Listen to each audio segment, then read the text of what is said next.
décidé d'introduire cette conférence par un texte de Paul Abraham, cet architecte qui est exposé actuellement au Centre Pompidou et qui est probablement l'un des plus grands rationalistes français, un architecte qui a été très longtemps méconnu et dont la pensée concernant la préfabrication et l'industrialisation peut être considérée en France comme une véritable référence. Le livre que je vous propose ici est postérieur à la période, il date de 1946, mais Paul Abraham a mené pendant les années 30 une réflexion assez longue et on pourrait dire que ce livre est à la fois un début et un aboutissement. Ce qui est intéressant, c'est la définition que Paul Abraham donne de l'architecture préfabriquée. On construit un bâtiment, on fabrique un camion. Le langage usuel traduit ainsi deux activités bien différentes, le chantier et l'usine. Le bâtiment n'ignore pas du tout l'usine.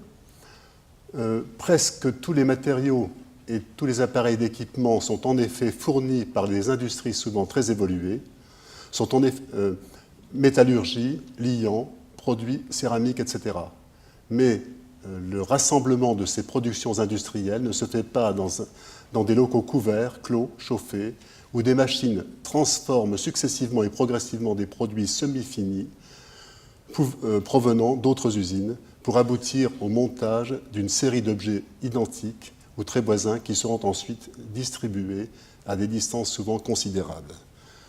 Le bâtiment est en effet caractérisé par l'exécution unitaire au lieu d'emploi, sans protection contre les intempéries, les façons sur le tas ayant le pas sur les transformations avec prédominance très marquée du facteur manuel sur le facteur mécanique. Alors, en ce paragraphe introductif, on pourrait dire que Paul Abraham a posé quasiment toutes les questions qui vont nous préoccuper aujourd'hui. L'industrialisation du bâtiment ne suppose pas une rupture totale du bâtiment avec la technique, avec l'industrie, mais suppose une réorganisation de la production. Ce livre est introduit par une citation d'Auguste Perret. Auguste Perret a presque immédiatement tiré les conséquences architecturales de l'industrialisation. La préfabrication est un des moyens les plus efficaces de combattre l'action des intempéries, principal obstacle à la rapidité et à la qualité de la construction. J'ajoute qu'il n'y a pas de préfabrication sans ordre, et l'ordre est une des conditions premières de l'architecture.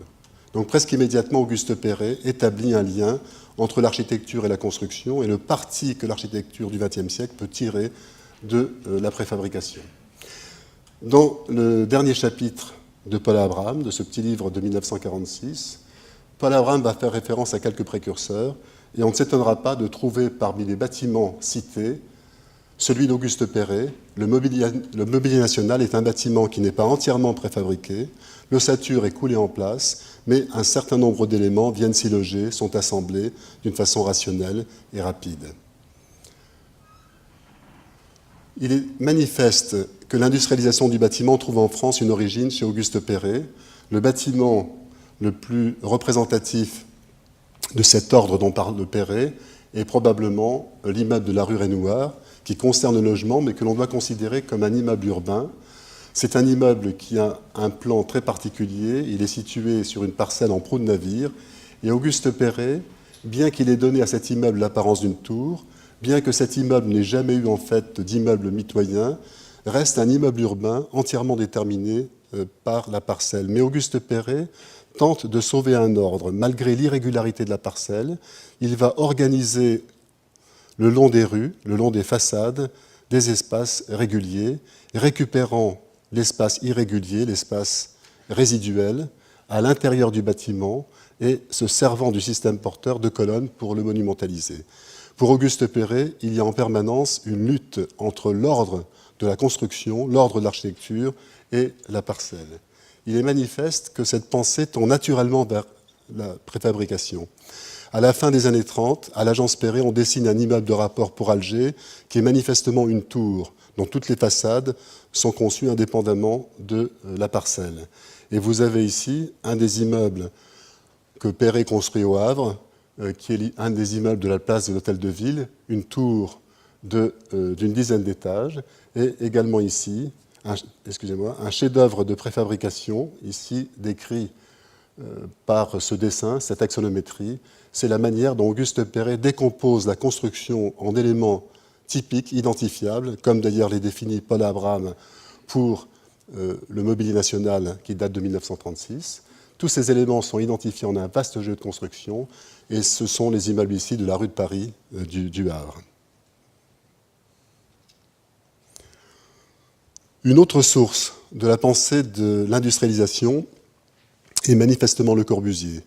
Le Corbusier, comme on sait, a travaillé chez Auguste Perret pendant 14 mois, en 1908-1909, et il a travaillé ensuite en Allemagne, et c'est en Allemagne que sa pensée de la production s'est formée.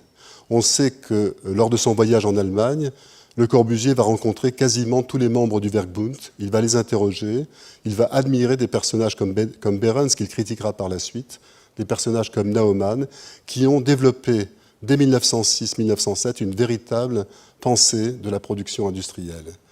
En 1914, alors que la guerre a éclaté, Auguste Perret a été réformé, et Le Corbusier, qui est suisse, qui est rentré donc dans son pays, vient le trouver à Saint-Clair, où Perret est en convalescence, avec une idée nouvelle, qui est ce système domino. Il est absolument convaincu d'avoir découvert un système de construction qui va révolutionner l'architecture.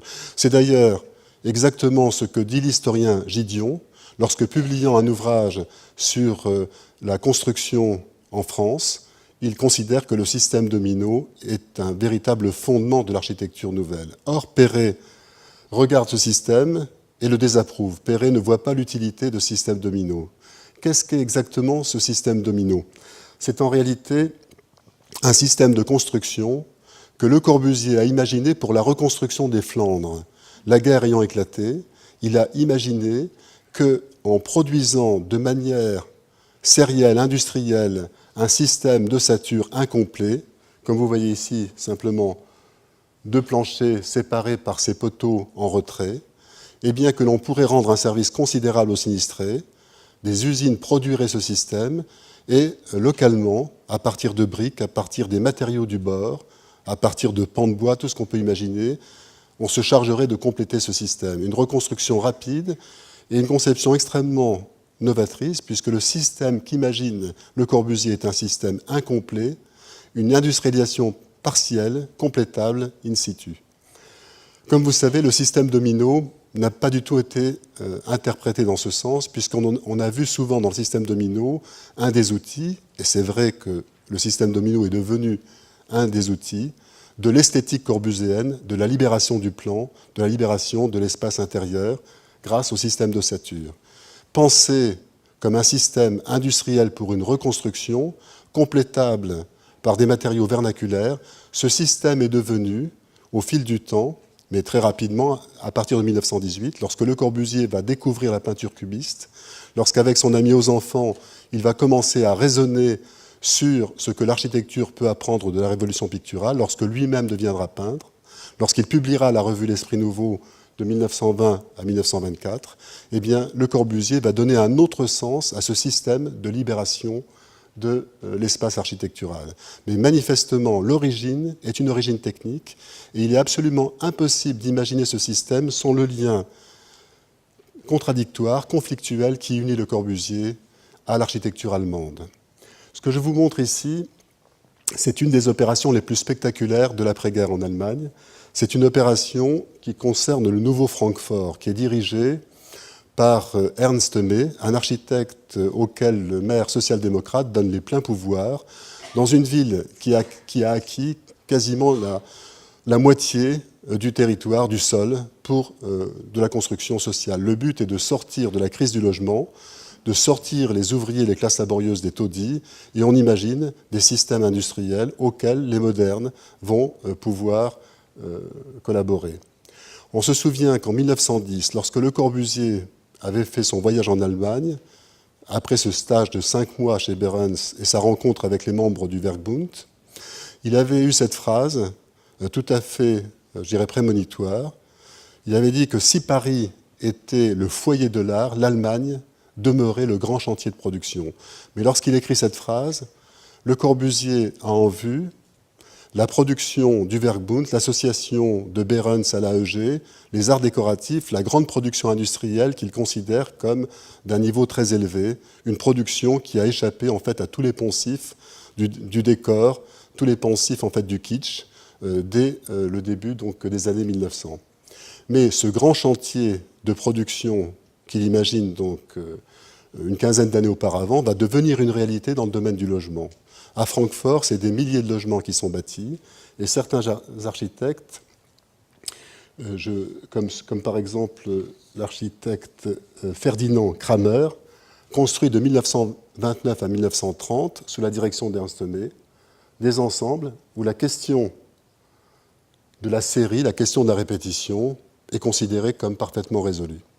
Dès 1906, avant la création du Werkbund, un des futurs membres du Werkbund, qui était Friedrich Naumann, avait prédit que seuls les artistes qui construiraient, qui laisseraient leur marque sur 10 000 logements, on n'est pas loin de la réalité à Francfort, laisseraient donc une marque dans l'art de leur temps. Donc on comprend bien que ce qui se joue en Allemagne au niveau de l'industrialisation, de la production en série, est un phénomène qui est absolument unique en Europe. Le Corbusier regarde ce qui se passe dans ce pays, mais désapprouve en fait ce type d'orientation. Un des architectes que l'on peut considérer comme un des grands fondateurs, un des grands pionniers du mouvement moderne, Walter Gropius, a réalisé des exemples bien plus subtils évidemment que ceux de Kramer à Francfort. Ici à Berlin, pour Siemensstadt à Berlin, également pour cette petite cité d'Ammerstock près de Karlsruhe, qui est une cité qui a parfaitement vieilli, il envisage déjà des modifications de la série. Il y a par exemple des variations sur les immeubles. C'est un quartier qui est l'antithèse d'un grand ensemble qui est réalisé donc ici dans la banlieue de Karlsruhe. Ce quartier a fort bien vieilli et est aujourd'hui un des lieux parfaitement prisés. C'est une réussite parce qu'il y a une subtilité de Gropius dans la conception de la série. Ce que désapprouve Le Corbusier peut être résumé par cette image qui fait aussi toute la qualité de la pensée rationnelle de Gropius. C'est une image qui est présentée au congrès des SIAM en 1930, qui porte sur le logement. C'est le congrès qui se tient à Bruxelles. Gropius a mis au point un type d'immeuble qu'il appelle l'immeuble lamelliforme. C'est un immeuble plaque, ce n'est pas une barre, c'est un immeuble plaque et pour des raisons de qualité interne des logements. Ce sont des bâtiments qui offrent des logements à double orientation, mais ce sont des bâtiments qui définissent donc une typologie, mais que en aucun cas, Gropius ne considère comme une solution tout-terrain. Et c'est le schéma que nous avons en dessous qui l'explique. Gropius considère que l'immeuble de grande hauteur est une solution qui permet d'éviter évidemment l'étalement des banlieues. Mais le gros inconvénient de cet immeuble, c'est qu'il coupe les locataires, il coupe les usagers du logement des arbres, de la nature, du sol. Pour Gropius, il est manifeste que c'est la maison individuelle qui offre le maximum d'avantages. Rien n'est plus agréable qu'une maison individuelle. L'habiter est satisfait dans une maison individuelle, et ça n'est pas tout à fait possible dans le cas d'un immeuble de grande hauteur. Mais entre la maison individuelle et l'immeuble de grande hauteur, qui signifie un système très espacé, très aéré d'urbanisation, d'implantation urbaine, et la maison individuelle qui, au contraire, signifie un système viaire très serré, eh bien, entre les deux, il y a des quantités de possibilités. Et dès 1927, dès 1928, Gropius va faire la démonstration que le mélange de ces typologies offre une véritable complexité, pas seulement une complexité au plan esthétique, mais une complexité d'usage. Il n'est pas rare que dans les ensembles de Gropius, une partie d'un parc soit complétée par les jardins des maisons individuelles en bande. Eh bien, même les habitants des immeubles bénéficient de cet usage particulier du sol. Il y a une complexité, un rapport d'appropriation qui est spectaculaire et dont Gropius a saisi très vite la complexité, malgré l'apparente monotonie de ce type de schéma. Ici, c'est un petit montage que j'ai fait qui vous montre un des collègues de Gropius, c'est Marcel Breuer, donc l'un des grands architectes du XXe siècle, qui, pour le quartier Haselhorst à Berlin, propose ce type d'immeuble lamelliforme. Et l'image que vous avez ici date. Ce bâtiment a été construit exactement 30 ans après, en France. C'est le bâtiment de Bernard Zerfus, qui connaissait Marcel Breuer, qu'il avait côtoyé lors de la construction du palais de l'UNESCO ici à Paris, et qui, dans le même temps, construisait donc ce grand ensemble Bio du Lièvre, et qui va produire le seul immeuble lamelliforme, enfin un des très rares immeubles lamelliformes que l'on connaisse en France. En dehors, de cette prolongation, de ce rapport entre les conceptions allemandes et la France de l'après-guerre, en dehors de Zerfus, qui a de bonnes raisons personnelles d'estimer le travail de Breuer, on peut dire que l'industrialisation en France a pris une toute autre direction. Le Corbusier, je vous l'ai dit, est très critique, admiratif dans les années 1910, et très critique, notamment pendant la guerre. Il avait le projet, avec Auguste Perret, d'écrire un ouvrage comparatif entre la France et l'Allemagne, où il allait évidemment montrer la supériorité du génie français sur le rigorisme allemand. Ce livre, heureusement pour Le Corbusier, n'est jamais paru.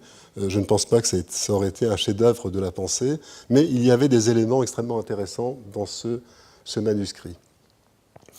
C'est dans les années 20 que la critique se précise, notamment à plusieurs reprises, déjà au congrès de la Sarraz, le premier SIAM, qui est formé donc, en 1928, va opposer de manière très virulente les Allemands à Le Corbusier. Le Corbusier reproche aux Allemands, qui ont derrière eux des dizaines de milliers de maisons, il leur reproche en fait de développer une théorie qu'il combat, qui est la théorie de la Neue Sachlichkeit, la nouvelle objectivité. Le Corbusier emploie le mot, un mot qui commençait très peu usité dans le champ de l'architecture, qui vient du champ de la peinture, qu'on a prolongé maintenant dans le champ de la photographie, mais qui a évidemment son sens en architecture. La nouvelle objectivité, c'est l'architecture de Gropius, d'Hannes Meyer, c'est l'architecture d'Ernst May du Nouveau Francfort. Le Corbusier critique cette conception. Dans un article remarquable, qui est un article polémique, sur la question de la Neue Sachlichkeit, où il s'oppose en fait à Hannes Meyer, le deuxième directeur du Bauhaus, qui est probablement, je dirais, le représentant le plus subtil de ce courant au niveau européen. Il s'oppose également à Karel Teige, ce critique, ce poète, qui a opposé à Le Corbusier, justement, cette conception, considérant que la composition, la plastique, est désormais périmée. Le Corbusier, dans un superbe article sur la plastique, va attaquer ces conceptions allemandes et considérer que la Neue Sachlichkeit est en fait l'expression de ce vide qui s'est ouvert sous les pieds des architectes allemands qui ont trop bâti, qui ont appliqué de manière trop systématique des conceptions qui, pour Le Corbusier, sont presque en marge de l'architecture. Alors on sait que Le Corbusier dit beaucoup de choses de sa propre pratique. J'avais, je crois, l'an dernier, dit un mot de ce qu'était une unité d'habitation. Gérard Monnier en reparlera. On peut comprendre dans cette critique de la Neue Sachlichkeit vers quelle conception organique tend Le Corbusier, mais d'une toute autre façon, on peut aussi comprendre les enjeux, les débats qui ont lieu à cette période en France. À ces dizaines de milliers de logements modernes bâtis en Allemagne, Le Corbusier ne peut opposer que l'expérience complexe du quartier Pessac, dont probablement Gérard Monnier vous parlera aussi, donc près de Bordeaux, le fameux quartier Frugès, de cet industriel protecteur du mouvement moderne qui devait donner lieu à une centaine de maisons. Le Corbusier n'en réalisera que 53 et dans de très grandes difficultés. Un autre exemple de construction analogue, d'urbanisme de toutes pièces, mais correspondant, disons, à un cas de figure très différent, c'est la cité de Clervivre que bâtit Pierre Forestier avec son ami, l'architecte André Sive. André Sive travaillera ensuite beaucoup avec Forestier, mais également avec Jean Prouvé. Cette cité est en fait une cité-jardin copiée sur un modèle anglais qui va voir le jour à la suite d'un concours lancé en 1930 par le ministère de la Santé, enfin, ou un intitulé équivalent. C'est Pierre Forestier, jeune architecte, qui remporte ce concours. Il s'agit de réaliser en Dordogne, à 50 km des villes les plus proches, Brive, Périgueux, sur un terrain dépourvu de toute urbanisation, il s'agit de réaliser une ville complète. L'expérience est extrêmement intéressante sur le plan technique, puisque les matériaux, les agrégats sont extraits sur place, il y a des concasseuses, tout un processus de production novateur se met en place. La cité de Clervivre comporte des pavillons, mais comporte aussi un hôtel sanatorium que l'on peut comparer d'ailleurs au sanatorium réalisé par Paul Abraham et Henri-Jacques Lemesme, où sont mis en place aussi une pensée technique, une pensée de la répétition, qui aboutissent souvent donc à des constructions extrêmement performantes. Ces deux images que je vous montre ici sont simplement des photographies que j'avais faites à la fin des années 80 dans cette cité de Clervivre qui a fort bien vieilli, qui était donc une sorte de cité-jardin-sanatorium en pleine campagne, choisie par les médecins en Dordogne pour le caractère clément du climat. Alors, il y a bien entendu un autre type de pensée de l'industrialisation qui puise dans des sources complètement différentes. Dans le numéro 2, j'ai choisi dans mes images le numéro 11-12 de la revue L'Esprit Nouveau, c'est ce que j'avais sous la main pour évoquer cette revue. Dans la plupart des publications, on évoque toujours le numéro 1, mais c'est dans le numéro 2 que Le Corbusier prend pour modèle la maison voisin, une maison d'une trentaine de mètres carrés que l'on peut réaliser intégralement en usine, équipement compris, et que l'on peut livrer donc n'importe où en France. Pour l'Esprit Nouveau, cette idée de la maison entièrement fabriquée en usine, c'est une autre conception d'industrialisation qui ne renvoie ni au système domino ni à Auguste Perret, mais qui est valorisée par la revue en 1920. Il y a donc une autre manière de concevoir la série, une autre manière de concevoir la production. Vous avez ici, on sait par exemple que Gropius, directeur du Bauhaus, membre lui aussi de cette association qu'est le Verbund, il a travaillé également pour l'industrie, a dessiné par exemple ici ce magnifique cabriolet Adler. Il a dessiné beaucoup plus tôt, dans les années 1910, également cette locomotive. Et il s'est penché aussi sur la question de la maison. La maison légère, la maison que l'on peut fabriquer en quelques jours. Celle de Gropius demande quelques jours de montage, peut-être 2 jours de montage et quelques jours de fabrication. C'est une maison très particulière où sont révisées en baisse les exigences esthétiques. Toute l'ossature, il y a une rationalité qui est appliquée à ce modèle de la maison. Et c'est effectivement un des grands mérites de cette pensée rationaliste, de n'avoir aucun préjugé sur la nature du produit. On est donc à l'opposé du quartier Frugès, on est à l'opposé de l'architecture blanche des années 20. Ce mouvement est très fort. C'est un mouvement qui a démarré en Angleterre dans les années 20. Il y a quelques exemples en Écosse que des experts envoyés à la fin des années 20 par le ministère du Travail vont visiter. On a l'idée de bâtir des maisons en série avec un découpage nouveau. Ce sont bien souvent des maisons métalliques. La maison de Gropius est plus rationnelle que cela. Elle a une ossature bois et c'est une maison qui utilise le métal. Ici, nous avons une plaque de tôle. Presque toujours, on fait appel à des alliages acier, cuivre, de façon à pouvoir résister donc à la corrosion. C'est une maison qui, une fois finie, ressemble plutôt à une baraque. Mais on sait très bien que cette problématique qui est inaugurée à la fin des années 20, au tout début des années 30, c'est Jean Prouvé qui va la développer, mais avec des questions que ne se pose pas ici Gropius, et pour des raisons d'évident pragmatisme et d'économie. À quoi sert de se poser la question d'une ossature dès lors qu'elle peut être complètement incluse dans les murs porteurs. Ces murs porteurs peuvent être très peu épais, très légers, dès lors que les matériaux qui assurent l'isolation sont performants. Et vous trouverez toute une série d'articles qui, sans arrêt, comparent la finesse d'un mur à l'épaisseur qu'il faudrait en maçonnerie traditionnelle pour obtenir la même isolation thermique. C'est un propos qui est à l'époque international.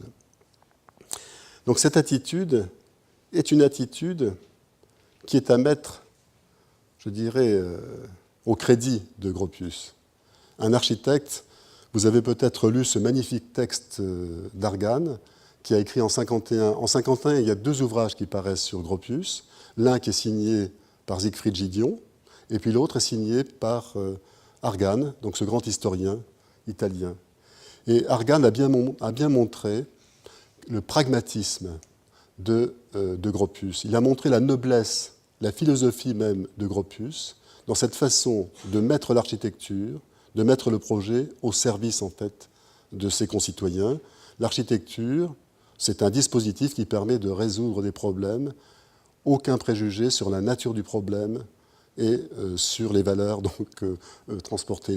La noblesse de l'architecture, c'est de savoir se taire quand un besoin l'exige.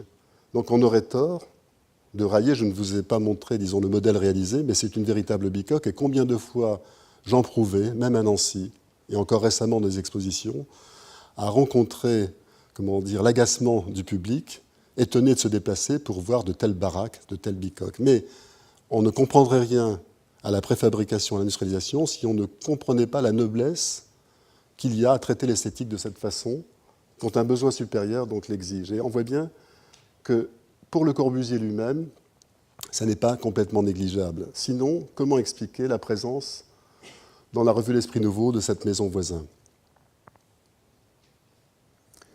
Le Corbusier, on l'ignore souvent, a bâti plusieurs fois en métal le pavillon suisse, l'immeuble Clarté, mais il a aussi bâti quelque chose d'assez étonnant, qui est un pavillon d'exposition pour la société, la firme Nestlé.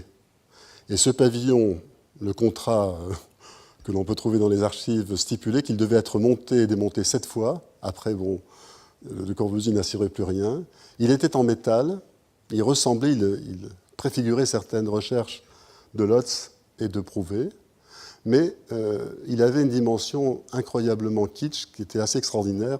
Pour décorer le pavillon, Le Corbusier avait employé des grandes boîtes de lait Nestlé qui préfigurent non seulement les affiches de Cassandre, mais aussi certains tableaux du pop art. Il y a aussi cette dimension chez Le Corbusier, et on aurait tort, disons, de considérer, de le prendre à la lettre dans le combat qu'il oppose donc à la Neue Sachlichkeit.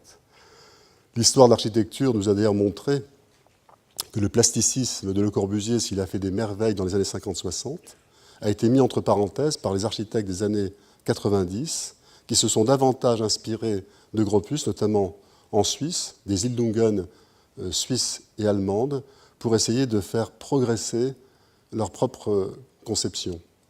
Donc cette voie de la Neue Sachlichkeit, que la critique aurait pu considérer comme complètement stérile, s'est montrée l'une des plus créatives. On parle de poétique fonctionnelle. On parlait tout à l'heure de l'exposition Perret. Le deuxième commissaire de l'exposition Perret était Bruno Reichlin. Pour parler d'Hannes Meyer et de son fonctionnalisme, Bruno Reichlin, qui est un spécialiste de Le Corbusier, parlait de poétique fonctionnelle. Il y a une poétique fonctionnelle, il y a une esthétique dans la Neue Sachlichkeit, il y a une esthétique dans cet apparent renoncement.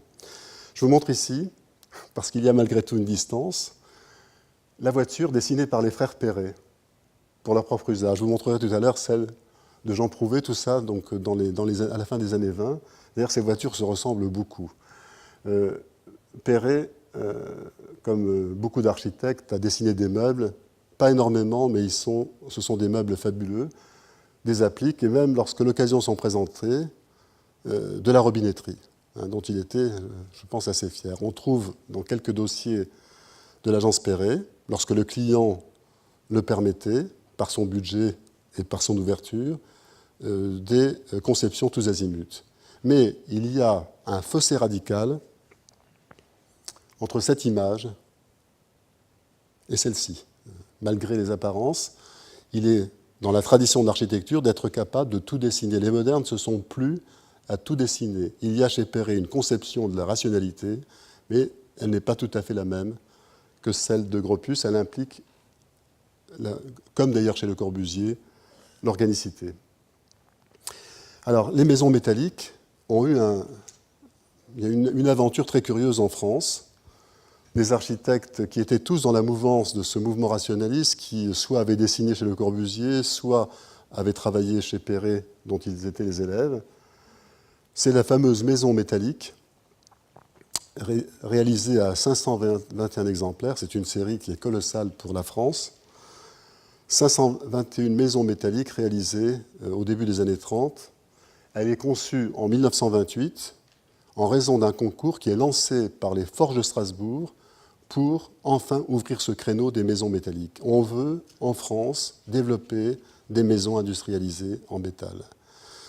L'OTUA, l'Office donc, pour le développement de l'acier, pour la promotion de ce matériau, donne un peu la raison de cet engouement des industriels, des maîtres de forge pour le bâtiment. On sait que à la fin des années 20, la surproduction d'acier en France atteint 40 à 45%. Il faut trouver des nouveaux débouchés. Et le bâtiment va être un de ces nouveaux débouchés. Le béton est devenu le matériau de la construction en France. Auguste Perret l'avait prédit dans des textes du tout début du siècle. Il avait expliqué que le métal, malgré ses performances, était un matériau éphémère, que le béton remporterait partout, parce que le béton, on pouvait trouver partout, même dans les pays pauvres, les agrégats pour le fabriquer. Bien sûr, il faut du métal, mais on peut expédier des barres de fer. Il faut du ciment. Rien n'est plus facile qu'envoyer un sac de 50 kg de ciment au bout du monde. Donc le béton armé, pour ces raisons-là, avait condamné, dans l'esprit de Perret, et il a eu raison, dès 1907-1908, le métal. Le métal va avoir des efforts considérables à déployer pour trouver des créneaux en France jusque dans les années 1970. D'ailleurs, c'est ce qui explique la très grande ingéniosité des systèmes métalliques français. Dans les années 20, donc les Forges de Strasbourg lancent un concours d'après le lauréat qui était Oskar Nitschke, le Donné que j'avais pu rencontrer aussi. Il y avait une trentaine de réponses et ils ont eu la chance d'être sélectionnés. Nitschke expliquait très modestement que s'ils avaient été sélectionnés, c'est probablement pas parce que leur projet était le meilleur, mais tout simplement parce que leur professeur était au jury. Leur professeur, c'était Auguste Perret, et Auguste Perret, qui connaissait la valeur de ces architectes qui avaient travaillé chez lui, de ces jeunes architectes, les avait favorisés, mais c'est aussi parce que ce projet correspondait exactement à ce qu'un maître du béton pouvait attendre d'un projet métallique. Il faut se souvenir d'une phrase qui a été souvent répétée par les élèves de Perret. Perret lui-même expliquait qu'il n'était pas l'homme d'un matériau.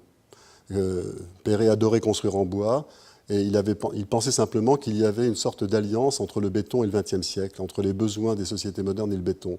Mais les autres matériaux étaient bien entendu dignes d'architecture. Et il expliquait à ses étudiants, on va voir un peu ici les signes distinctifs de ce projet par rapport aux autres maisons métalliques, il expliquait à ses étudiants que s'ils construisaient en métal, eh bien, il fallait que ça se voie. Faire un projet métallique dont on ne sait pas qu'il est métallique, ça n'est pas de l'architecture pour Auguste Perret. Il faut respecter ce matériau. Eh bien, on va voir que cette maison métallique est remarquable de ce point de vue. Elle aussi ressemble à une baraque, elle est entièrement en processus, c'est une sorte de dispositif entièrement fait de rationalité dans une logique qui pourrait ressembler à la logique allemande. Bon, vous avez peut-être vu que l'idée qui est la mienne, c'est de montrer qu'entre ces deux courants, celui de Perret et de Le Corbusier, existe un autre courant, très novateur en France. Il y a eu une nouvelle objectivité française. Il y a eu un fonctionnalisme français d'un très haut niveau, représenté par un groupe d'architectes dont, effectivement, Oskar Nitschke faisait partie, par son amitié avec Prouvé, par son amitié avec Baudouin et Lotz, par son amitié avec Nelson. Il y a un groupe d'architectes qui développe une autre voie, une autre pensée de la construction, une autre pensée de l'espace. Et cette maison métallique en est de manière très précoce, puisque nous sommes ici en 28. En 28, Jean Prouvé n'a pas encore attaqué des bâtiments complets. Il pourra le faire grâce à Baudouin et Lotz, notamment avec l'aéroport de Buc. Et c'est vraiment une première. Alors, ce dessin est d'Oskar Nitschke. André Ledonné m'avait montré quelques dessins que lui-même avait fait de cette maison. C'est un rendu qui exprimait assez bien la logique de cette construction. Imaginez un raisonnement très pragmatique qui consiste à dire, voilà, on prend une travée, un module simple, c'est un module d'1 mètre. On utilise des profilés du commerce pour bâtir ici une maison à partir de ces sablières qui sont posées au sol, de ces poteaux tout à fait standards et de ces poutres extra minces. Tout ça est filiforme pour une bonne raison, c'est que les portées sont minces. On choisit, donc il y a le choix de la grande segmentation et de la faible portée. Ce qui va permettre de produire des panneaux d'1 mètre ici de large, 3 types de panneaux, un panneau porte, un panneau plein et un panneau fenêtre. Et on met les panneaux où on veut, bien entendu. Le remplissage, alors ces panneaux sont réalisés à partir d'une tôle d'acier, un acier Apso, c'est son nom, mais qui est aussi produit grâce à un alliage avec le cuivre, pour toujours les mêmes raisons d'oxydation. Et à l'intérieur, il y a différents matériaux qui permettent de réaliser l'isolation. Alors, c'est tous les termes de l'époque, héraclite, vermiculite, etc., de la sciure, enfin, on peut trouver toutes sortes de matériaux, le plâtre également, sont employés. Donc, il s'agit en fait de déployer une structure extrêmement divisée, un module suffisamment répété pour que les éléments soient tous légers et une mise en forme relativement rapide. Les architectes avaient évalué à environ 3 semaines le temps qu'il fallait pour fabriquer la maison et à peu près 1 semaine pour son montage. Alors, cette maison va avoir un véritable succès. Elle va être réalisée à la Foire de Paris. Elle va être montrée au public et les forges de Strasbourg, finalement, vont se désintéresser de cette production. Les architectes avaient réussi à avoir un carnet de commandes potentiel. Il y avait à peu près 1 millier de personnes qui étaient intéressées par ce projet. Et Nitschke m'avait raconté que ce dont il était le plus fier, c'est que le marchand de tableaux Ambroise Vollard voulait se faire réaliser une maison de ce type. Et on comprend bien qu'Ambroise Vollard pouvait se payer une autre maison que celle-ci. C'était bien entendu pour des raisons esthétiques. Ça correspondait donc à son souhait. Donc c'est une maison qui partout exprime le métal. Donc la tôle ici produit des ondes, tout simplement pour des questions de rigidité. Ça facilite également le joint entre les panneaux. Donc vous voyez ici des panneaux avec des fenêtres juxtaposées. Dans l'autre modèle, à l'arrière on a des panneaux portes ici. Donc 521 maisons réalisées pour le génie militaire, 20 le prototype, 20 pour le génie militaire à Vincennes, et également donc 500 maisons qui ont été réalisées pour les chemins de fer français, commande obtenue également par les architectes eux-mêmes, par les relations qu'ils entretenaient avec les dirigeants donc, de cette société de chemin de fer. Voilà, ici une image qui nous montre le montage de cloisons à l'intérieur, les types possibles d'isolation des panneaux en tôle, et puis un aménagement relativement dépouillé, probablement ce pavillon témoin monté à la foire de Paris. Alors quand on regarde les archives d'Oskar Nitschke ont brûlé dans les années 60 à New York, mais il avait gardé auprès de lui à peu près 500 dessins, et parmi les dessins qu'il avait gardés, on voit quelques études dont certaines d'ailleurs avaient été publiées à l'époque, celles-ci, pour des maisons jumelées avec 2 niveaux, et puis également une cité ouvrière qui devait être réalisée près de Nancy pour les usines Pompée. Tout ça, évidemment, ne s'est pas produit. L'affaire s'est assez mal terminée, puisqu'il y a eu un procès entre les jeunes architectes et les maîtres de forge. Le contrat que les jeunes architectes, trop empressés de s'engager sur les plans d'industrialisation, avaient signé était un contrat léonin. Tous les frais qu'ils ont engagés auraient dû leur être payés, mais malheureusement, on est étonné de la mesquinerie des forges de Strasbourg, mais ces frais n'ont pas été payés, donc ils sont allés en justice, et malheureusement, ils ont perdu en raison des termes du contrat. Mais c'est très intéressant parce que ceux qui sont venus les aider c'est par exemple celui qui est venu à la barre, c'est Franz Jourdain, l'architecte de la Samaritaine, qui est venu donner un coup de main à ces jeunes architectes. On trouve aussi le directeur des chemins de fer français qui vient aider donc, ces jeunes architectes, mais ils perdent la cause.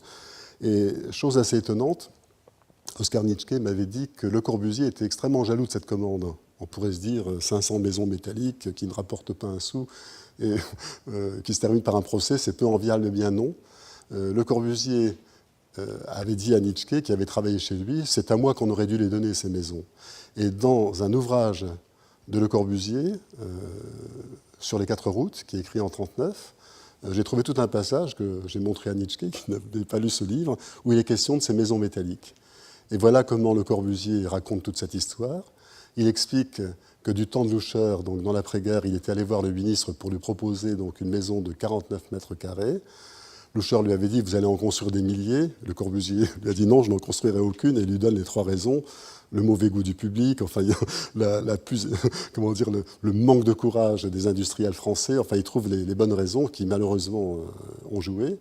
Et il continue sa narration en expliquant que les maîtres de forge qu'il avait rencontrés, les forges de Strasbourg qu'il avait rencontrés, ont trouvé une meilleure solution. Il a oublié qu'il y avait un concours. C'est de donner à 2 de ses dessinateurs, effectivement, ils avaient travaillé, enfin au moins l'un d'eux chez lui, le projet parce que c'était plus rentable.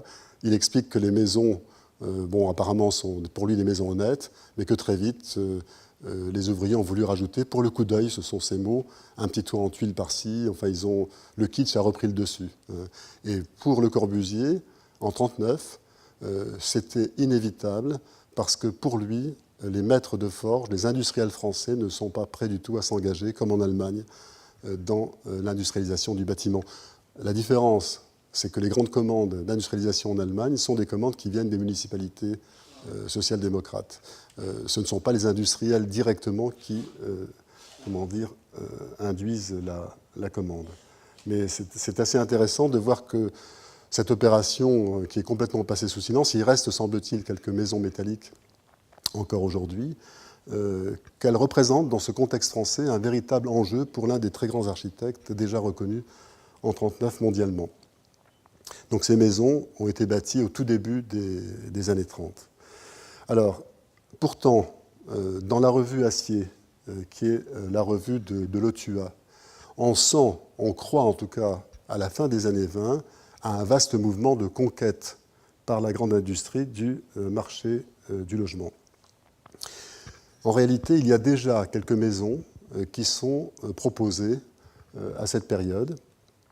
Vous avez, je vais donc les énumérer, là c'est la maison qui est proposée par les forges de Commentry-Wassel, qui est un procédé extrêmement astucieux.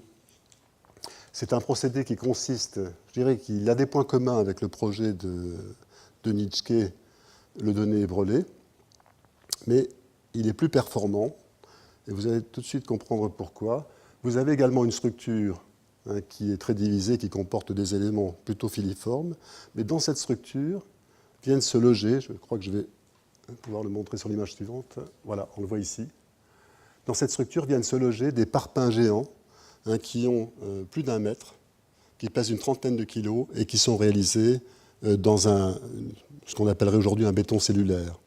Un béton cellulaire donc, qui est facilement transportable par les ouvriers, toute la structure est transportable, et ça donne en fait quelque chose de très performant, un complexe acier-béton. Bon, on sait que cette idée a été développée dans l'après-guerre. Il y a aujourd'hui encore des maisons qui sont bâties de cette manière. C'est un procédé extrêmement intelligent. Donc vous voyez la maison réalisée ici, et vous voyez l'intérieur qui est proposé ici. Alors, vous avez la maison Philode comme EFI, qui est là encore, qui n'a rien à voir avec les 2 précédentes, qui est réalisée à partir d'éléments en tôle, dont vous voyez qu'ils sont d'un poids extrêmement petit, ce sont des éléments extrêmement légers. Il y a une véritable invention, il y a un système ici qui permet donc d'assembler entre elles les tôles par une sorte de système d'aiguilles qui viennent ici donc enserrer à la bordure des éléments en tôle. Vous avez par exemple là les cadres de portes. Voilà, donc c'est ce système extrêmement ingénieux qui fait penser à un système qui a été inventé, bon, qui est un peu différent, mais qui a été, je dirais, réinventé, en tout cas dans les années 70, qui était le système Udo-Petrov. Un système qui était parmi les plus ingénieux du début des années 70. Petrov, c'était un ingénieur qui avait travaillé avec Jean Prouvé, et Udo, un architecte qui croyait à l'industrialisation. Malheureusement, ces architectes, cet ingénieur et cet architecte avaient imaginé ce projet pour l'autoconstruction. Ils espéraient que leur système se vendrait dans les Castorama. Et en réalité, on leur a fait bâtir des bars HLM avec, ce qui était une absurdité, donc ça n'a pas marché, bien entendu. Et le malheureux architecte Udo, qui était vraiment un inventeur remarquable sur le plan technique, était au bord de la ruine à cause de ça. Alors, donc, ce système, vous voyez, donne des maisons qui pourraient ressembler à ces petites maisons massives en béton de la cité industrielle de Tony Garnier. Donc, on ne s'attend pas à ce que la structure soit aussi légère. Mais vous voyez, les concepteurs veulent absolument donner l'impression que cette maison est tout sauf métallique. Et nous sommes ici donc dans l'intérieur d'une maison produite avec un des systèmes les plus ingénieux, les plus légers, les plus performants qu'on ait imaginé à la fin des années 20.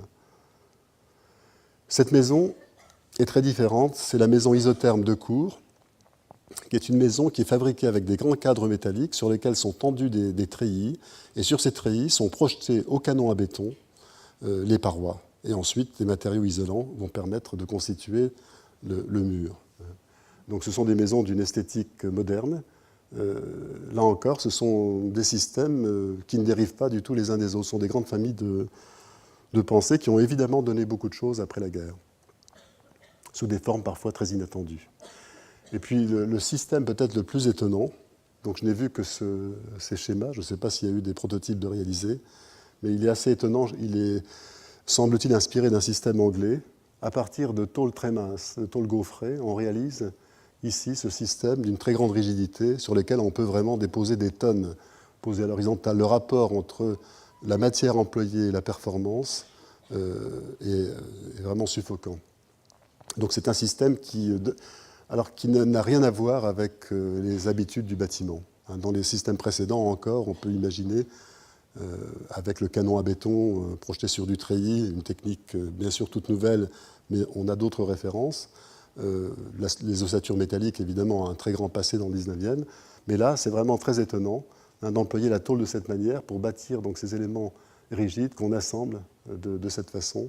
Et à l'intérieur, on met toutes sortes de matériaux isolants. Ce sont des murs fabriqués avec très peu de choses. Voilà, donc aucun des systèmes qu'on vient de voir ne développe une esthétique métallique en dehors de celui de Nitschke, Le Donné et Brelet. Vous trouvez en 1934 une maquette exposée, je crois que c'est aussi à la foire de Paris, un pavillon métallique proposé par l'architecte Pierre Vagot, qui lui aussi était un élève de Perret à l'école spéciale. Les deux autres étaient des élèves du Palais de Bois. Et Pierre Vagot était surtout connu comme le directeur de la revue L'Architecture d'aujourd'hui. Pierre Vagot a critiqué Le Corbusier avec des arguments qui tenaient de la Neue Sachlichkeit. C'est un des principaux théoriciens discrets de ce mouvement. Toutes les positions qu'il a développées dans l'architecture d'aujourd'hui ressemblent aux positions de Perret, mais avec un élément fonctionnaliste qui est mêlé et qui provient d'une culture plus internationale. Vagot, par sa propre production de l'après-guerre, s'inscrit tout à fait dans ce courant d'une architecture calme par rapport à l'esthétique, très peu plasticienne. Et la principale critique qu'il fera à l'architecture de Le Corbusier, c'est précisément ce côté plasticien qui le met en conflit avec les architectes allemands. Donc voilà la maison proposée par Pierre Vagot qui n'aura pas davantage de suite. Alors je voudrais vous montrer maintenant un autre moment de mobilisation des architectes à partir de ces matériaux de l'industrie, qui est relaté ici par la revue Acier de l'OTUA, donc dans un numéro qui date de 1935. Un accord avait été passé entre l'OTUA, qui avait fondé une association pour le développement de cabines de bateaux en métal. Les cabines étaient souvent des cabines en bois, et les bateaux transportaient, bien que métalliques, transportaient des charges de combustible énormes. Donc l'OTUA va trouver un argument pour développer des cabines métalliques dans les paquebots. Donc un autre créneau de développement de l'industrie. Mais on va faire appel aux architectes de l'UAM. Et les architectes qui vont être amenés à exposer à 2 reprises sont parmi les plus grands. Ici, c'est la proposition de cabine de Robert Mallet-Stevens.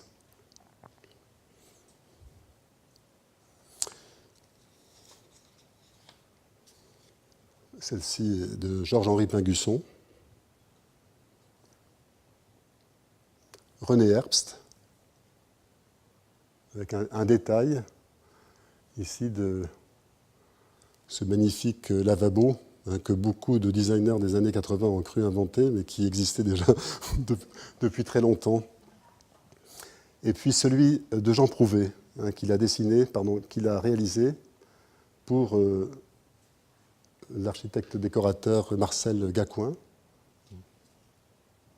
Et voici donc la cabine proposée par Gacouin ici. Donc il est manifeste qu'il y avait à cette période, et ici la cabine proposée par l'architecte Pierre Barbe. On comprend bien la démarche de l'OTUA et celle de l'UAM qui se place à un niveau très élevé, qui consiste à développer une véritable sensibilité au métal. Ce qui est très intéressant dans la stylistique des différentes cabines, c'est leur cohérence. J'ai trouvé, mais il y a déjà longtemps, mais aujourd'hui ces photos sont relativement connues, dans la revue de l'OTUA, les plus belles photographies de la Maison de Verre, parce que la Maison de Verre n'est pas présentée, donc c'est des photos que j'avais vues donc il y a 25 ans à peu près, c'était ces photos qui nous montraient la Maison de Verre comme une maison de fer. On sait très bien, le hasard a voulu que, dans les années 80, je visite pour la première fois, donc ça remonte peut-être à 25, 28 ans, la Maison de Verre avec Oskar Nitschke, qui avait lui-même visité cette Maison de Verre lors de son inauguration, et qui n'avait jamais remis les pieds dans la Maison de Verre, et qui savait que c'était un des éléments majeurs de la pensée rationaliste française. Et il est manifeste que la Maison de Verre, le hasard a voulu, disons que je la visite quasiment 2 ou 3 jours après avoir vu la Maison d'Horta. Et je crois que dans le livre de Brian Bryce-Taylor, il cite un architecte belge qui fait ce rapprochement. La maison de Verre, c'est comme la maison d'Horta. Eh bien, je crois qu'on en a l'explication dans la revue de l'OTUA.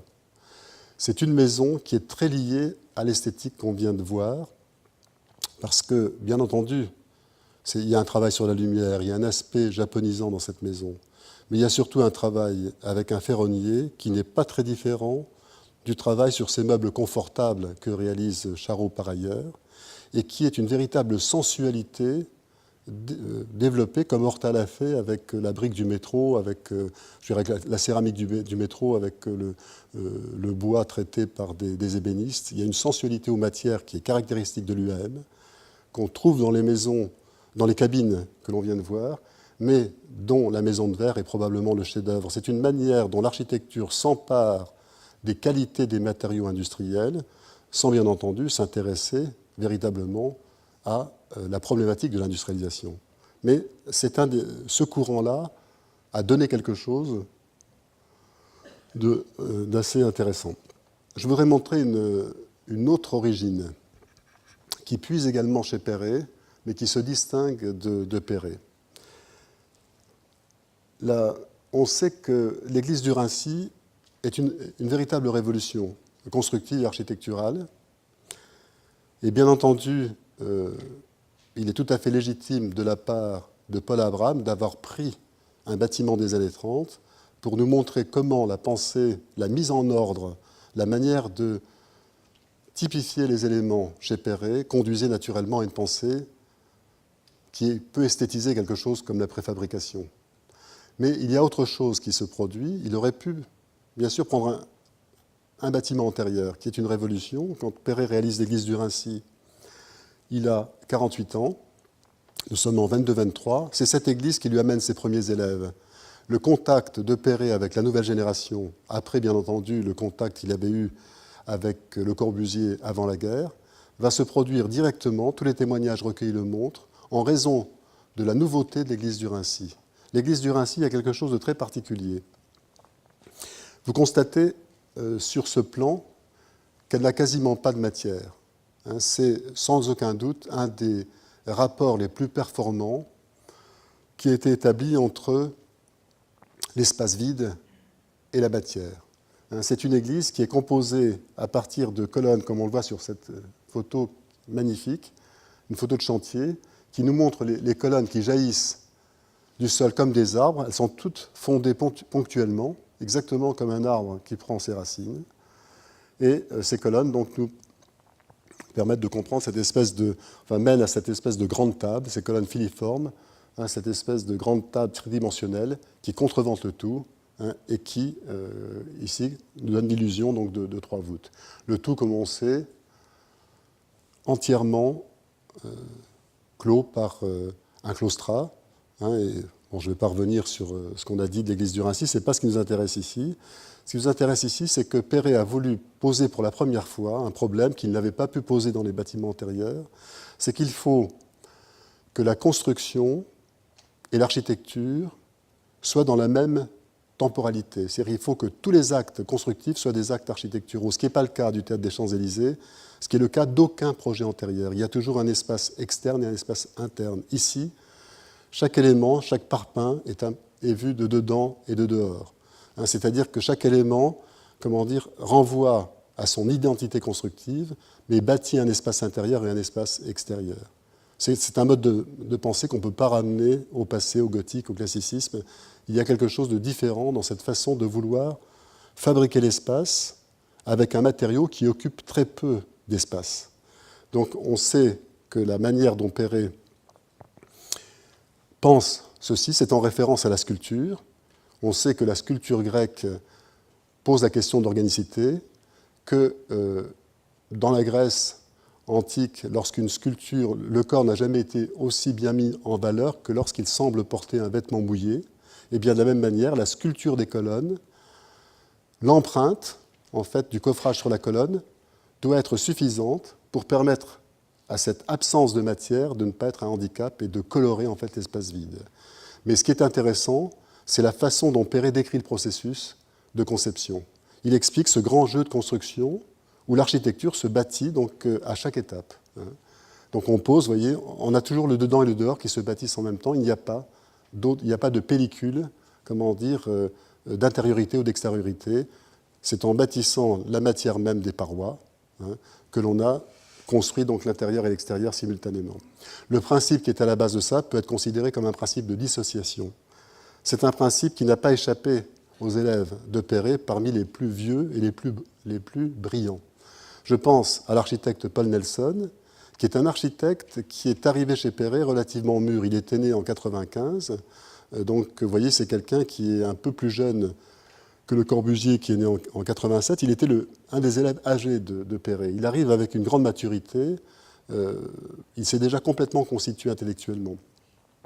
Il va immédiatement comprendre les potentialités de cette dissociation. Dans son projet de diplôme, c'est un hôpital, donc je ne vais pas m'attarder là-dessus, c'est ce qu'il appelle un centre homéopathique, mais vous voyez qu'il nous montre comment sont bâtis les différents éléments de ce centre homéopathique, et là on a véritablement en écorché tout le système d'ossature. Chaque élément est reconnu, typifié et constitutif à la fois de l'architecture et de la construction. À la limite, tout pourrait presque être construit à sec, ce qui n'est pas bien sûr le cas. Paul Nelson a eu son diplôme en 1927. Il était américain, il est resté jusque dans les années, je crois, 70. Il a gardé très longtemps sa nationalité, et dès qu'il a été diplômé, il pensait ouvrir une agence à Chicago, qui était sa ville natale. À Chicago, il fait des conférences, il parle du béton, et puis quelqu'un assiste à l'une des conférences, il publie des articles dans des journaux, et il a la visite de Buckminster Fuller, que personne ne connaît. Fuller n'est ni ingénieur, ni inventeur, il est au tout début de sa carrière. Il a inventé un système qui est l'antithèse de la pensée rationaliste française. Voilà ce qu'ont dit un élève de Perret. En fait, la meilleure manière d'exprimer la descente de charge, ce n'est pas la colonne, c'est la suspension. D'où l'idée d'ailleurs de la maison d'Imaxion, c'est d'abord la maison 4D de Buckminster Fuller, qu'il va présenter à Nelson, qui va devenir la maison d'Imaxion, donc à la fin des années 20. Et pour lui, donc, si on veut exprimer la descente de charge, eh bien, rien de mieux qu'un câble. Donc on n'a pas besoin de la matérialité pour exprimer. On est à Chicago, il y a des ponts suspendus, il y a donc tout un passé, un quotidien de l'architecture d'ossature. Donc on a un autre raisonnement. C'est le raisonnement inverse à Perret qu'il développe. Pour lui, il n'y aura, voilà ce que dit dès 1927-28 Buckminster Fuller, et ça aura un impact considérable sur Nelson. Il lui dit il n'y a pas d'architecture industrielle possible si on ne fait pas appel aux matériaux les plus performants. Ce n'est pas l'acier, c'est les alliages qu'il faut chercher. C'est des aciers de plus en plus performants. Ce n'est pas avec le béton, avec la crasse des chantiers qu'on va industrialiser le bâtiment. Le béton est bien sûr très performant économiquement, mais il faut augmenter les performances des matériaux qui sont scientifiquement contrôlables. Voilà le raisonnement destructeur de Buckminster Fuller. Il faut, et on sait que, on va aller très vite dans cette histoire, mais on sait que Buckminster Fuller l'a montré, il est considéré comme un des précurseurs de l'écologie parce qu'il vise la très haute technologie. Il est considéré comme l'un des plus grands économiseurs de matière parce qu'il a réalisé sur ses brevets 300 000 dômes géodésiques qui, comme vous savez, battent toutes les églises du Raincy et tous les bâtiments. On n'a jamais utilisé aussi peu de matériaux pour couvrir un espace. Il envisageait, et ça n'était pas vraiment une utopie, de couvrir des morceaux entiers de Manhattan. Les dômes les plus performants de Buckminster Fuller dépassent les 110 mètres de diamètre. Il n'y a pas de matière, il n'y a presque rien. Donc on voit bien que développer à cette période un tel raisonnement, c'est mettre en crise cette pensée du rationalisme constructif qui tend vers la préfabrication. Et pourtant, Nelson a acquis chez Perret. On pourrait dire que les projets d'étudiants de Nelson figurent parmi les meilleurs que Perret ait eu. D'ailleurs, il a écrit quelque part, Perret, en 1933, que Nelson était un des meilleurs étudiants qu'il ait eu. Comme Nelson avait eu aussi Pontremoli, Pontremoli avait caractérisé son étudiant en disant qu'il faisait passer tout au crible de la raison. Le crible de la raison, tout pour Nelson, était sujet donc à réexamen, à discussion. Eh bien, il faut s'attendre à ce que cet architecte ait développé une pensée originale de l'industrialisation.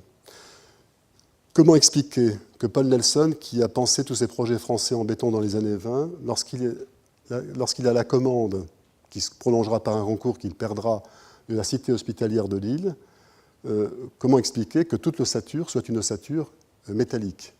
Là, on imagine un système de préfabrication. Je vous montre ici, bien sûr, ce n'est pas tout à fait du logement, mais c'est le bâtiment ici de l'hospitalisation, où il y a 2900 chambres, que Nelson compare à un hôtel. C'est un bâtiment donc, qui est entièrement standardisé, une véritable tour rationnelle. Nelson a eu la chance d'avoir un commentaire très laudateur de Le Corbusier. Le Corbusier lui avait proposé, lorsque le concours a été lancé, de s'associer à lui. Nelson savait qu'il ne s'entendrait pas avec Le Corbusier. Le Corbusier lui avait dit, puisqu'il faut la nationalité française pour concourir, moi je viens de l'obtenir, donc je veux bien travailler avec vous. Mais Nelson a décliné l'offre et il s'est orienté comme par hasard vers Baudouin et Lotz. C'est Baudouin et Lotz qui vont être en fait les mandataires du projet, mais laissant Nelson entièrement le concevoir. Ce choix de Baudouin et Lotz n'est pas du tout un hasard. Dans tout le milieu des élèves de Perret, là encore c'est Oskar Nitschke qui en a témoigné, l'agence Baudouin et Lotz, assez peu connue encore dans les années 20 et les années 30, est véritablement une terre d'accueil pour les architectes rationalistes. Voilà comment Nitschke en parlait. Il disait que c'était le même rationalisme que Perret, mais en beaucoup plus moderne. Ce sont des architectes qui ont, bien entendu, créé, pour Jean Prouvé, la possibilité d'accéder à la construction. Mais ce sont ces architectes aussi qui étaient considérés comme une agence phare dans les années 30, et ça n'est qu'à une période très récente qu'on commence à reconnaître le formidable engagement et l'héritage de cette pensée de la nouvelle objectivité, on pourrait dire française. J'en arrive très vite.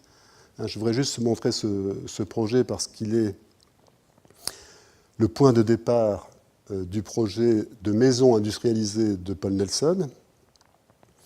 C'est en fait l'hôpital d'Ismaïlia, une commande qui lui est passée directement par la compagnie du canal de Suez, que Paul Nelson n'arrive pas à réaliser, donc le projet finalement ne sera pas bâti.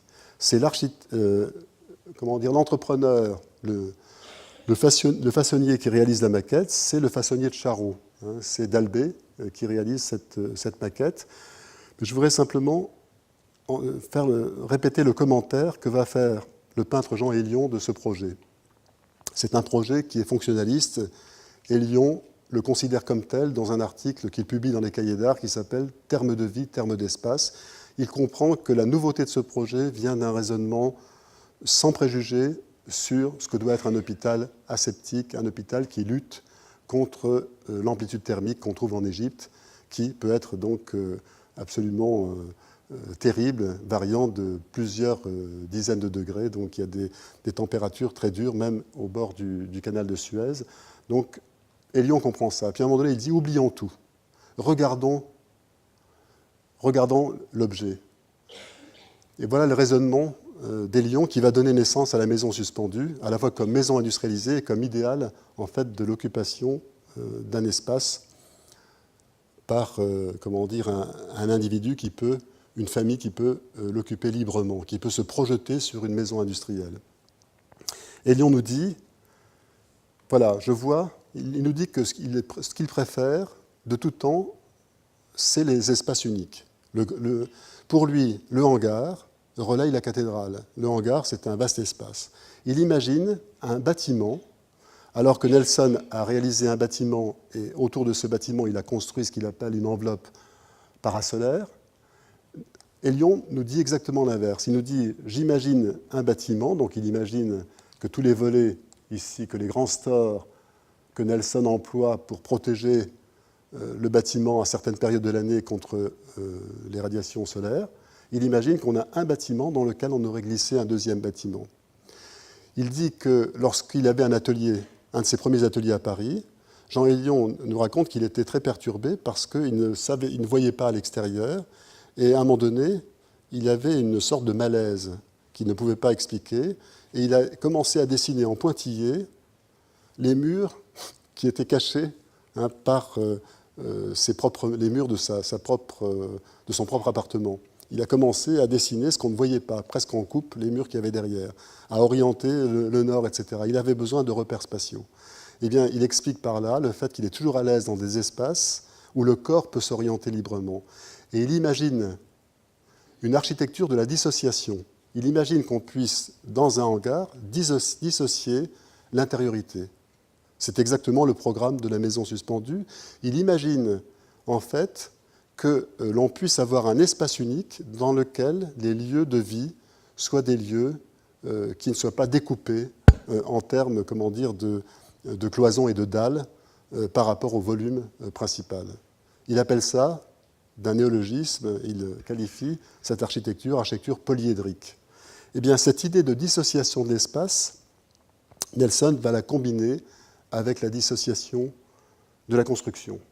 Et on pourrait dire que c'est le projet de la maison suspendue, dont il ne faut jamais oublier qu'elle est pensée par Nelson comme une maison industrielle. Mais Nelson a bien compris ce que certains architectes comme Paul Abraham diront après la guerre, que le bâtiment, évidemment, est toujours dans un site particulier.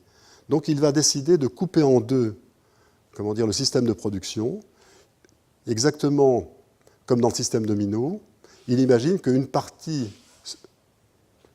seule, disons, de la maison peut être produite par l'industrie automobile ou aéronautique. Donc là, il fait plaisir à Buckminster Fuller, la maison, le corps principal industrialisé et métallique. Alors là, on va voir tout à l'heure comment Nelson arrive à cette définition de la construction, à ces deux portiques. Ce sont des portiques qui sont réunis ici par ce système qui permet de porter la grande tôle de toiture. On a un peu comme des baleines ici, qui permettent donc d'avoir ce système de portique auquel on va suspendre des cabines de vie qui peuvent être produites également par l'industrie aéronautique. Mais comme Nelson sait qu'il faudra toujours des entreprises de bâtiments pour installer ce système industrialisé sur un terrain, alors il considère qu'il faut développer les capacités de ce système qui vient s'ajouter de production pour avoir donc des maisons qui ont une partie en dur, en quelque sorte, et une partie industrielle et légère. Donc c'est une maison qui est fondée sur une dichotomie. Alors, quand on regarde le processus qui conduit Nelson à ce projet, eh bien, on peut voir que la toute première esquisse, bon, il a fallu les classer, mais il y a de fortes chances que ce soit une des premières idées. Bon, c'est une pure hypothèse, bien entendu.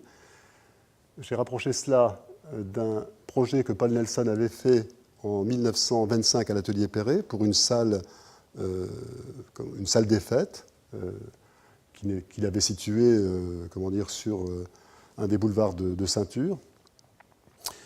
On se rend compte qu'il a ici dissocié complètement la structure constructive, cette forêt de colonnes, des espaces. Il a commencé déjà, pour libérer ici la vision du système constructif, il avait collé sous la toiture une grande salle, un peu comme un belvédère.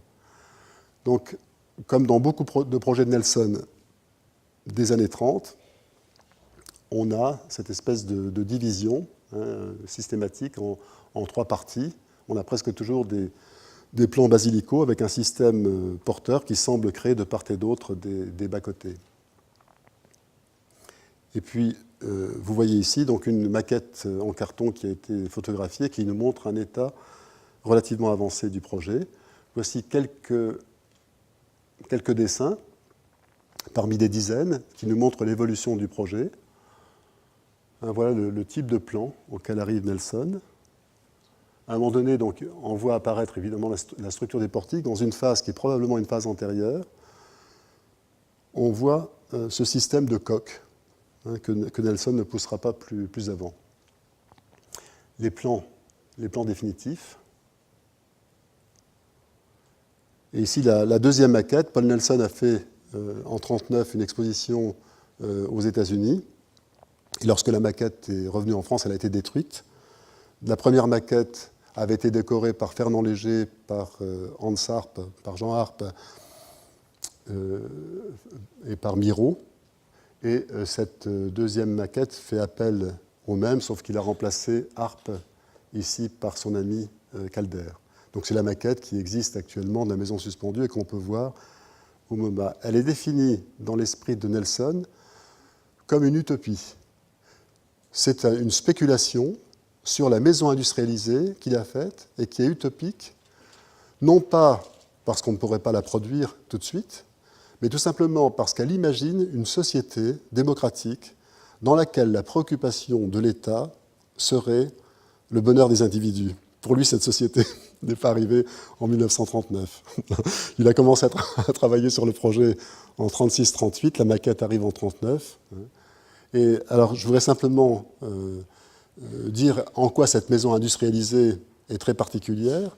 Elle est particulière parce qu'elle renvoie bien à une idée de la production qui s'apparente à la fois, je dirais, à Perret et Le Corbusier, mais aussi à Baudouin et Lotz, à la référence à l'automobile, à l'aviation, qui pour eux était le modèle en fait, de l'industrie du bâtiment.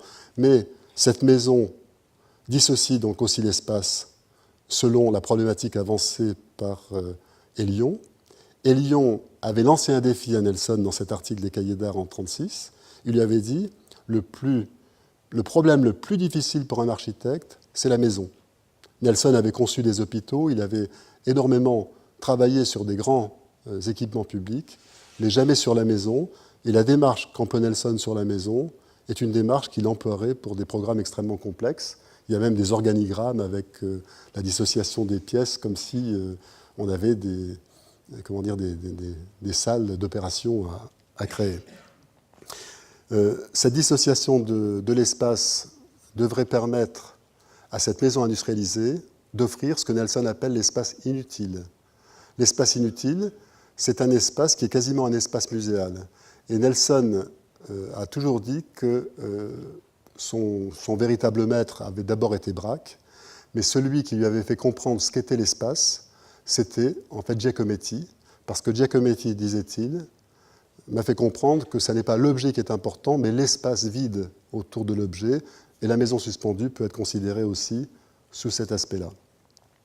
Je voudrais vous montrer maintenant des projets qui viennent de la même mouvance. En 1938, Oscar Nitschke émigre aux États-Unis. Il va enseigner à l'université de Yale et il va aussi travailler à l'agence Harrison. L'agence Harrison c'est une agence qui a en charge des gros projets. Il est un peu le chef d'agence. Un jour, il recevra Jean Prouvé venant à New York. Ils vont se retrouver là. Mais j'expliquerai ensuite un lien très particulier qui s'est traduit aux États-Unis par l'émergence d'une nouvelle sorte de gratte-ciel venant directement de ce courant français. Lorsque Nitschke arrive aux États-Unis, la plupart des immigrés européens, Gropius enseigne à Harvard, on commence à avoir donc des anciens professeurs du Bauhaus qui imprègnent l'université américaine, et à Yale, le premier programme qu'on lui propose, c'est la maison industrialisée. Voilà. C'est ce qui intéressait à l'époque la maison en série, et aussi à l'agence Harrison. Il était considéré comme une sorte de penseur, et Harrison le laissait lui demander parfois des idées sur des programmes dont il n'avait pas encore la commande, pour voir comment Nitschke réagirait sur un programme précis. Il a laissé de cette manière des très beaux dessins sur ce que pourrait être un opéra, par exemple. Mais sur les maisons préfabriquées, Nitschke va cogiter à la fois à l'université et aussi donc, à l'agence Harrison. Et parmi les dizaines d'esquisses qu'il avait conservées, il y a celle-ci. Une maison. Alors nous sommes ici en 1939-1940. Il a en commun avec Paul Nelson l'idée d'un grand espace, et on voit un autre espace qui vient se greffer, mais vous voyez, qui anticipe déjà très largement sur l'architecture des années 50-60. Cette architecture de coque qui était possible. Pour Nitschke, c'est une vision de la maison industrielle préfabriquée.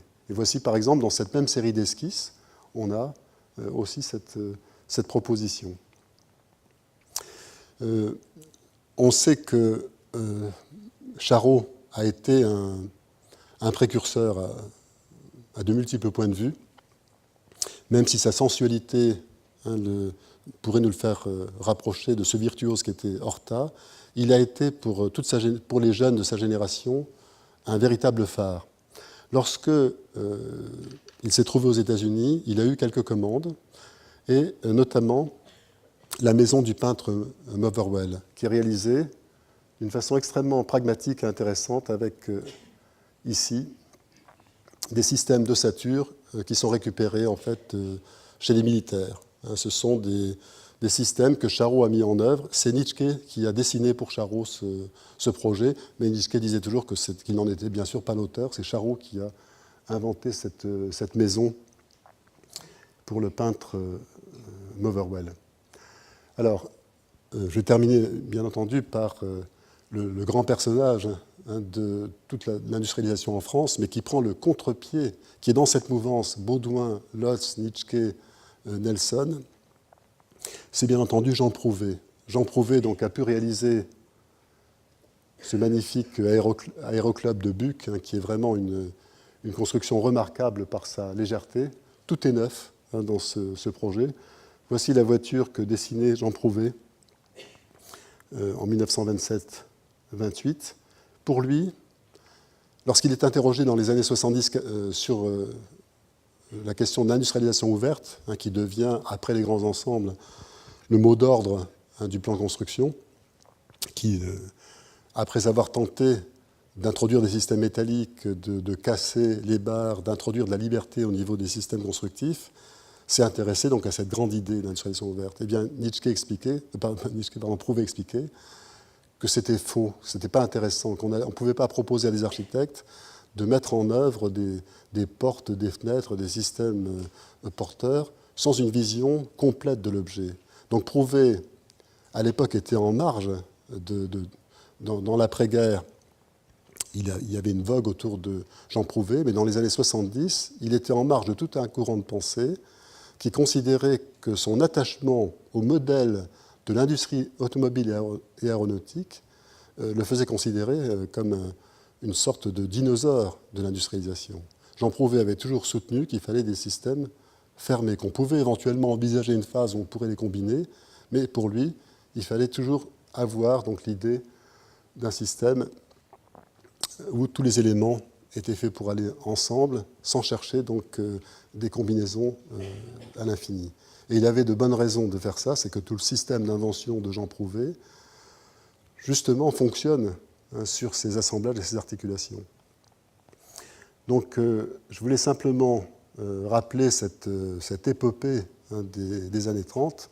L'agence Baudouin et Lotz, accompagnée de l'ingénieur avionneur Bodianski plus Jean Prouvé, est sans aucun doute une des agences à grande vitesse de la rationalisation en France. Et on sait que le chef-d'œuvre de cette école, c'est la maison du peuple de Clichy, donc je ne vais pas commenter ici puisque ça sort évidemment du cadre de l'industrialisation du logement, mais je vais simplement dire que lorsque Harrison, aux États-Unis, va obtenir en 48-49 la commande d'un gratte-ciel pour l'Alcoa, c'est Oskar Nitschke qui sera le chef de projet. Oskar Nitschke va développer un nouveau type de tour qu'on pourrait considérer comme la troisième génération des tours, une tour avec une structure métallique et entièrement capotée avec des panneaux sandwich, exactement comme à Clichy. Alors, je vous raconte une histoire qui, je vous assure, est vraie. J'avais l'occasion de faire une petite exposition à Nancy sur le travail d'Oskar Nitschke, et il y avait le grand spécialiste de Jean Prouvé, qui a publié cette magnifique œuvre complète, qui est un outil extraordinaire, pas seulement pour les historiens, je crois pour les architectes aussi aujourd'hui. Sulzer ne comprenait pas. Il y avait une énigme pour lui, mais d'où sortait cette tour de l'Alcoa? Pourquoi comment ces Américains, que rien ne préparait à fabriquer une architecture avec ce type de panneaux, comment c'était possible? Eh bien, bien sûr, le nom de Nitschke ne figurait sur aucun des documents pour l'histoire. Dans tous les livres d'histoire, c'est Harrison et son collègue Abramovitz qui étaient les auteurs de cette tour. Or, à l'époque, Abramovitz était en Europe et Harrison ne travaillait pas sur ce projet. Il a été mené de A à Z par Oskar Nitschke, avec en tête le projet magnifique de Clichy. C'est-à-dire que la tour de l'Alcoa, qui inaugure une nouvelle génération de tours, est en réalité dérivée de ce rationalisme des années 30. Alors l'Alcoa, c'est l'équivalent de Péchinet aux États-Unis. Il fallait que la tour soit intégralement en aluminium, donc évidemment un client très favorable à ce type d'esthétique. Le travail d'exploration, la recherche de l'esthétique des panneaux, de leur structure, c'est éblouissant de rationalité et d'esthétique. Tous les dessins de Nitschke qui portent sur ce projet, sur ces alternatives, je crois qu'il y a eu 16 ou 17 projets de panneaux, sont actuellement, je crois, au CCA, au Centre culturel canadien. Voilà quelque chose qui dérive donc de cette maison du peuple et de ce contexte Baudouin, Lotz, Prouvé, donc les amis de Nitschke. Parmi les maisons, évidemment, qui ont laissé une trace, il y a la maison de week-end, BLTS, Baudouin, Lotz, Sive, c'est le S, et Prouvé, bien sûr, le P. C'est une maison donc, qu'on pouvait monter très rapidement. C'est d'ailleurs très, très curieux la manière dont Prouvé l'imagine. C'est quelque chose qui est entre le camping et la maison. On doit pouvoir la monter plusieurs fois dans un été. Bon, c'est une maison de week-end, donc elle est quand même plus intéressante qu'une tente, mais elle n'en a pas véritablement la souplesse. En tout cas, c'est quelque chose qui a été intégralement fabriqué, pensé par Jean Prouvé. C'est sa version d'une petite maison, donc qui serait accessible à tous. Bien entendu, c'est à la fin des années 30 que se dessine pour Jean Prouvé, à partir d'une commande pour l'armée de l'air, à partir de ce centre de plein air. C'est là que se met en place toute sa pensée des structures qu'il va développer après la guerre. Alors, je vous montre juste un prolongement après la guerre. La maison du Sahara, qui est montée devant le Grand Palais au Salon des Arts Ménagers en 1958. C'est une collaboration entre les architectes Lagneau, Veil, Dimitrievich et Jean Prouvé. Ça donne cette splendide maison. Et Charlotte Perriand pour l'intérieur. C'est un des concepts de dissociation les plus performants qu'on ait imaginé. C'est une maison pour le désert. Donc il y a toute une fiction autour de ça. On imagine des ouvriers de l'industrie pétrolière qui doivent travailler à des forages, donc qui sont exposés à des températures terribles dans la journée, plus de 50 degrés, et la nuit, on a des températures voisines de zéro. Donc on imagine, hein, c'est le miracle en fait du container, c'est d'ailleurs toutes les solutions actuelles, le container qu'on va pouvoir climatiser, et l'espace interstitiel. Donc on a une maison qui est dissociée exactement comme dans la maison suspendue. Lanniau, Veil, Dimitrievich, quand on regarde leur production, ne sont pas complètement étrangers donc à ce courant de la Neue Sachlichkeit. Hein, ce sont des gens, lorsque Guy Lanniau collabore pour la première fois avec Jean Prouvé pour l'Hôtel de France à Conakry, et aussi avec Charlotte Perriand, il y a des solutions climatiques. J'avais demandé à Guy Lanniau s'il connaissait le projet de Nelson pour Ismaïlia, et il m'a dit qu'il l'avait sur sa table de travail quand ils ont dessiné ce projet. Le musée du Havre, avec la dissociation de l'enveloppe, de la lumière, c'est le même type de pensée. C'est une des marques les plus distinctives du rationalisme constructif. Voilà, je montre rapidement ce système. Là encore, on peut faire un rapport direct avec la Neue Sachlichkeit. Il y a une image qui est une des plus belles des années 20. C'est lorsque le deuxième directeur du Bauhaus, Hannes Meyer, ce personnage pour lequel a été forgé dans les années 80 l'idée de poétique de la fonction, nous montre une installation qui s'appelle Kopfzimmer. Il prend en fait les trois plans qui forment l'espace. Il dispose un lit standard, une étagère, une chaise métallique, quelques vases achetés au supermarché, et ça fabrique un lieu, ça fabrique un espace. C'est la condition de l'homme moderne, cette espèce d'espace vide que l'on peut s'approprier, une parcelle d'espace isotrope approprié qui crée un habité. Donc on peut dire qu'ici, le génie de Charlotte Perriand, c'est d'avoir suspendu ce hamac. On connaît toute la théorie de Charlotte Perriand sur les objets qu'elle crée, sur les objets qu'elle utilise et sur les objets qu'elle modifie. Le hamac, quoi de plus poétique et de plus beau pour nous montrer l'espace interstitiel, cet espace qui est réservé aux nuits, les nuits fraîches où les gens peuvent arrêter la climatisation et sortir dans l'espace interstitiel. On sort du container pour profiter de la nuit saharienne. C'est Jean Prouvé qui nous raconte tout ça. Et Charlotte Perriand avait expliqué pourquoi cette absurdité. Bien sûr, on est au Salon des Arts Ménagers à Paris, mais comment expliquer que dans le désert, à 50 degrés, on ait besoin d'une cuisine équipée comme celle-ci? Alors, c'est Jean Prouvé qui, je crois, qui s'était chargé de la démonstration en disant qu'il fallait leur donner le maximum de confort. Mais on comprend bien le plaisir de la création dans ce prototype. Il y a vraiment c'est un poème sur l'habité. Mais dans la source, si on allait chercher très loin, on trouverait le projet d'Hannes Meyer qui a énormément excité l'imagination des architectes suisses des années 90. Voilà un projet d'industrialisation qui a eu lieu.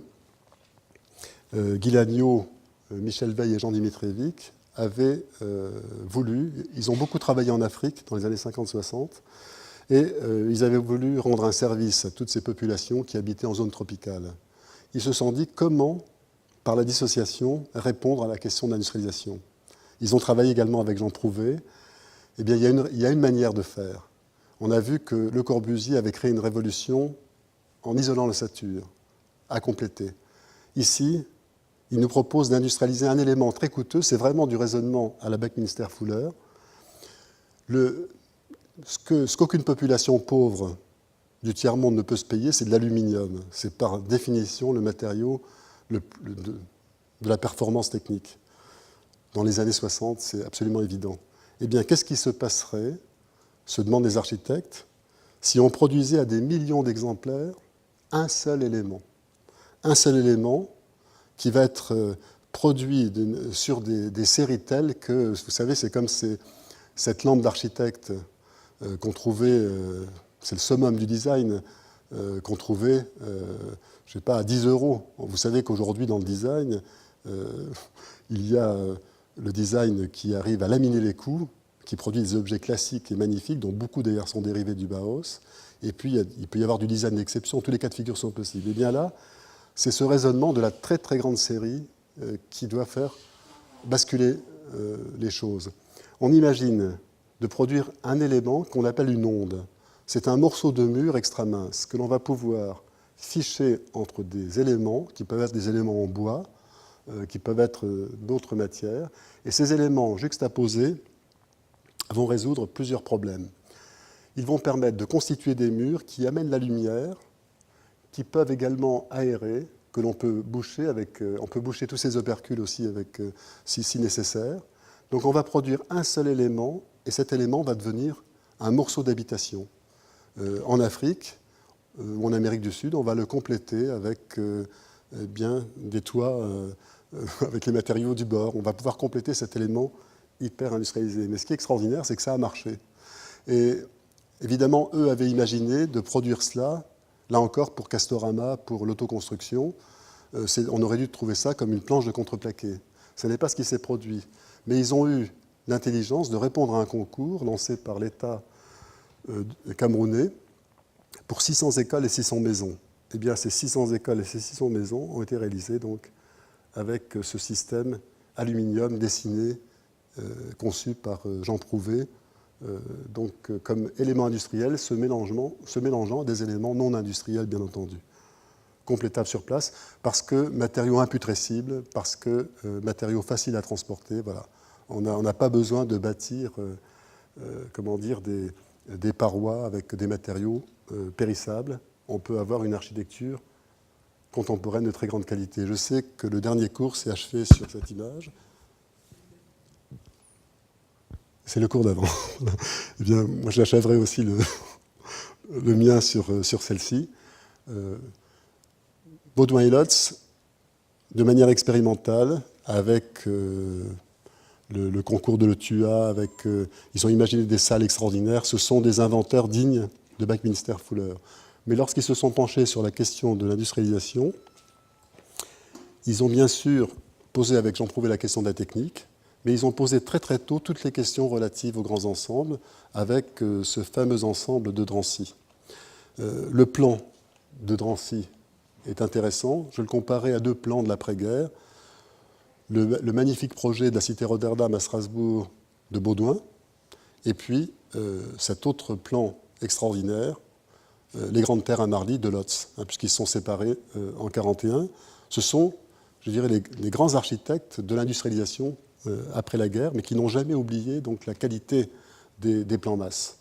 Donc voilà ce que cette opération purement exceptionnelle. Alors ils avaient déjà eu l'occasion de construire 800 logements à Bagneux au tout début des années 30. Et c'est surtout, donc vous avez vu cette opération, je voudrais simplement vous montrer le chantier.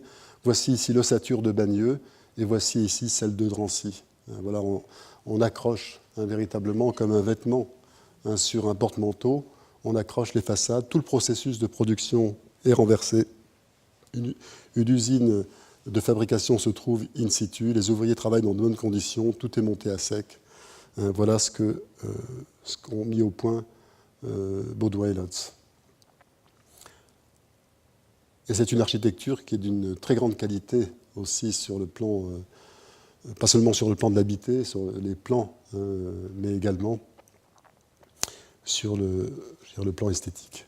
Alors, de tout ce qu'on vient de dire, l'après-guerre s'est emparé, je dirais, quasiment de toutes les idées possibles. Le courant Perret a montré sans aucun problème ce qu'était la préfabrication. La ville du Havre, dont je vous montre ici quelques logements, dérive évidemment directement de cette pensée de l'ordre mis en place dès les années 20. Ici, le lauréat du concours de la cité Rotterdam, le grand concours du MRU qui allie ingénieurs, enfin les bureaux d'études, les architectes et les entreprises. C'est une grande novation. On veut bien dominer le processus de production, et remporté par Baudouin, seul bien entendu ici, qui fabrique un plan masse qui a certains rapports évidemment avec le plan de Drancy. Ce ne sont pas des rapports visuels, c'est cette idée de constituer en fait des hiérarchies d'espace, des espaces tampons que l'on peut comprendre immédiatement sur le lieu. On n'est pas dans la relation de bar avec un espace vide.